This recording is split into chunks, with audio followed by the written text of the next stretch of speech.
क्या हुआ जब अयोध्या में हिमालय से दिव्य साधु आए राम लल्ला से मिलने। दोस्तों, जब जब भगवान विष्णु आपने दिव्य रूपों में इस धरती पर आते हैं तो सभी देवी देवता भी उनके दर्शन करने के लिए आ ही जाते हैं। और जब से भगवान विष्णु राम लल्ला के रूप में अयोध्या में विराजित हुए हैं, तब से अनेकों चमत्कार भी अयोध्या नगरी में होते जा रहे हैं। ऐसा लगता है मानो राम लल्ला सभी पर अपनी कृपा बरसा रहे हों। इन्हीं चमत्कारों के बीच हमने हमारे इस चैनल पर आपको अनेकों चमत्कार बताए और आज फिर एक ऐसे चमत्कार की चर्चा करने वाले हैं जिसे सुनने के बाद आपके भी रोंगटे खड़े हो जाएंगे। लेकिन आगे बढ़ने से पहले अगर आप भी राम लल्ला के भक्त हैं तो इस वीडियो को लाइक करके कमेंट बॉक्स में सच्चे दिल से जय श्री राम जरूर लिखें। दोस्तों, आपको बता दें कि हिमालय पर्वत में एक दिव्य शहर मौजूद है जिसे ज्ञानगंज अथवा सिद्धाश्रम के नाम से भी जाना जाता है। कई पुस्तकों में इसे द हिडेन सिटी भी कहा गया है। ऐसा माना जाता है कि यहाँ के लोग अमर होते हैं जो कि योग विद्या में भी पारंगत होते हैं। उनके पास दिव्य शक्तियां होती हैं। यह हिमालय में बसा एक रहस्यमयी दिव्य शहर जिसे धरती का स्वर्ग या स्वर्ग पथ भी कहते हैं। इसे अनेकों नामों से जाना जाता है। ज्ञानगंज मठ, सिद्धाश्रम, संग्रीला और संभाला इत्यादि हिमालय में बसा एक अद्भुत रहस्यमयी जगह, जहां पर सबकी आयु हजारों वर्षों की हो, जहां लोग 12 फीट के हो और हर किसी के पास दैविक शक्तियां हमारी दुनिया से अलग। एक ऐसा शहर जो स्वर्ग के समान हो। इस जगह की खोज ने कई लोगों अपनी ओर आकर्षित किया है। हिंदू धर्म के बहुत सारे पुराणों और वेदों में भी इस जगह का जिक्र मिलता है। इसके अलावा चीन और तिब्बत के धर्म ग्रंथों में भी इस जगह को अलग अलग नामों से जाना जाता है। हिमालय में सच में एक ऐसी रहस्यमयी जगह है जहां किसी की मृत्यु नहीं होती, परंतु इस पवित्र जगह को देखना हर किसी के बस में नहीं है। दुनिया में कई ऐसे रहस्य हैं जिनके सामने विज्ञानम ने भी हार मान ली है। हिमालय अपने आप में ही एक रहस्य है, लेकिन इस शहर का अयोध्या राम मंदिर से क्या कनेक्शन? दरअसल दोस्तों, एक महान सिद्ध साधु यही से राम लल्ला के दर्शन के लिए अयोध्या आते हैं।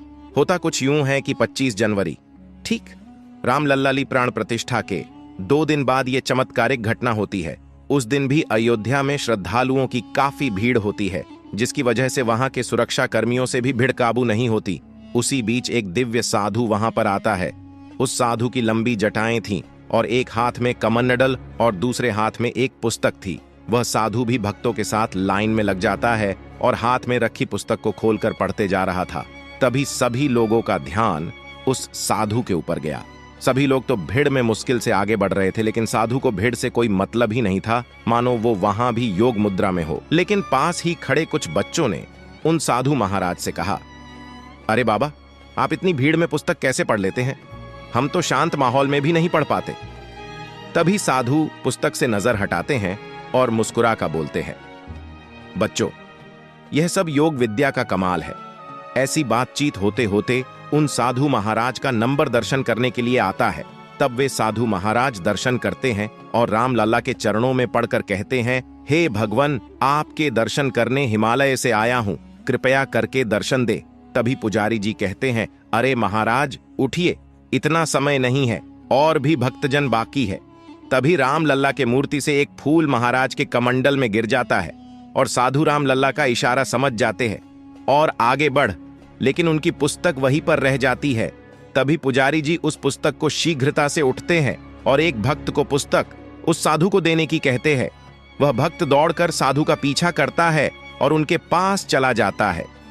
जब वह उस पुस्तक को महाराज को वापस करने लगता है तो वह पुस्तक के ऊपर लिखे शब्द पढ़ लेता है, जो कि लिखा होता है ज्ञानगंज।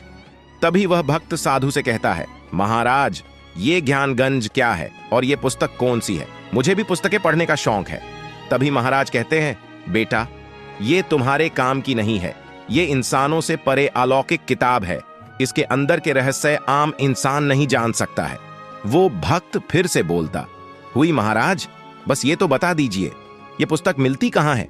महाराज बोले, हिमालय में। और वह साधु पुस्तक का पहला पेज खोल के उस भक्त की ओर कर देता है। तभी पुस्तक से इतनी तेज रोशनी बाहर आती है जिसे वह भक्त सहन नहीं कर पाता और आंखें बंद कर लेता है। उसके बाद वह चमत्कारी साधु गायब हो जाता है। जब वह भक्त आंखें खोलता है तो वह पता है कि साधु तो गायब हो चुका था, तब वह भक्त उस साधु को बहुत ढूंढता है, लेकिन वह महाराज कहीं नजर नहीं आते और फिर वह भक्त इस चमत्कार की चर्चा सभी के साथ करता है और सभी को उस हिमालय वाले साधु के बारे में बताता है। तो दोस्तों, क्या लगता है आपको, कौन था वो दिव्य साधु जो कि राम लल्ला के दर्शन करने आए थे? कमेंट सेक्शन में जय श्री राम लिख, साथ ही इस वीडियो को एक लाइक करके चैनल को सब्सक्राइब करें। तब तक के लिए जय श्री राम।